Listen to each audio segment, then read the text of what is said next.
pag-iisip natin ang dahilan kung bakit tayo ganito ngayon. Habang isinisisi natin yan sa iba, hindi natin masasolve. Because your lifestyle is a prayer. O ang daming oras, puro ka panonood ng TV, puro ka paglalaro, puro ka papasyal.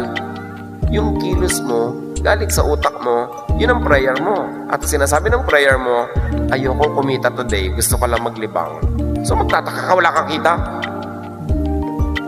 Believe in the true. Yung sinasabi lang, the good and the beautiful na nilalait-lait ng iba. Say it and obserbahan nyo. Yung lagi nagsasabi ng true, good, love, kindness, beautiful, look at their lives. Sila ang umaani nun. Pero yung puro judgment, puro pintas, puro galit sa kapwa, yun ang bumabalik sa kanila.